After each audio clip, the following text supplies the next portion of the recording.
Sindh vision TV तां आहियां तव्हांजो पंहिंजो मशकूर फलकारो। मोअज़्ज़िज़ नाज़रीन, इंसान हिन काइनात में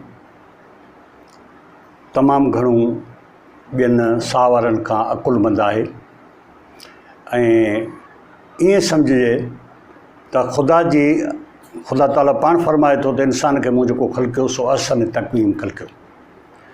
हाणे जॾहिं असां इंसान खे ॾिसूं था त इंसान हिकु तरफ़ मोहबत जो भंडार आहे, क़ुर्बानी जो भंडार आहे, तमामु घणो बर्दाश्त कंदड़ बि आहे ऐं समाज ॾींदड़ आहे।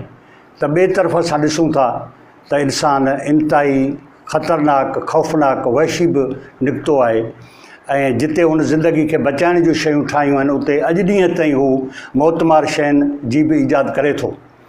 त हाणे असां ॾिसूं त इहे शयूं छो थियूं थियनि या इहो तशदुद या अदम तशदुद जा जेके रवैया आहिनि से इंसान में कीअं था पैदा थियनि। इंसान बुनियादी तरह असां ॾिसंदासीं त हिन धरतीअ ते जेके बि साह वारा आहिनि उन में ॿिनि क़िस्मनि जा साह वारा निमाया आहिनि। मिसाल तौरु हिकिड़ा उहे साह वारा आहिनि जेके सब्ज़ी खोर आहिनि, ॿिया उहे साह वारा आहिनि जेके गोश्त खोर आहिनि। हाणे सब्ज़ी खाईंदड़ जेके बि जानवर आहिनि या साह वारा आहिनि उहे धणनि जी शकिल में रहनि था, उहे अदम तशदुद जा हुननि जा रवैया हूंदा आहिनि ऐं उहे अकेला रही न सघंदा आहिनि। उन्हनि में मोहबत जा अंसर जेके से वधीक हूंदा आहिनि ऐं जेके साह वारा जेके जानवर गोश्त खाइनि था उहे अकेला ई पसंदि वहशी दरंदा हिक ॿिए खे न सहंदड़ जीव हूंदा आहिनि।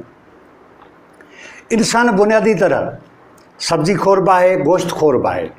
इन करे इंसान में उहो तशदुद ऐं अदम तशदुद जा जेके रवैया आहिनि से हुनजे जीन्स में शामिल आहिनि, हुनजे रत में शामिल आहिनि। इन करे इंसान जा रवैया जेके इहे ॿ जेके से निमाया थी मथे उभरनि था त हिकु तरफ़ हू मोहबत में अची पंहिंजो सभु कुझु क़ुर्बान करे थो छॾे त ॿिए तरफ़ हू नफ़रत में अची ऐं सभु कुझु तबाह करे सघे थो। त इहे ॿ अंसर जेके आहिनि से इंसान जे इन ख़ुराकी जुज़नि जे करे हुनजे जीन्स में शामिल आहिनि। इन लाइ असांखे गोश्त जो घटि इस्तेमालु करणु खपे, सब्ज़ी जो इस्तेमालु वधीक करणु खपे त जीअं असां वटि इहे जेके हैवानी या वहशत वारा जेके जुज़ा आहिनि उहे घटिजनि ऐं मोहबत वारा जुज़ा मथे वधनि। मोअज़्ज़िज़ नाज़रीन, तव्हांखे मुंहिंजी हीअ वीडियो कीअं लॻी? जेकॾहिं पसंदि अचे त सब्सक्राइब करणु न विसारींदा।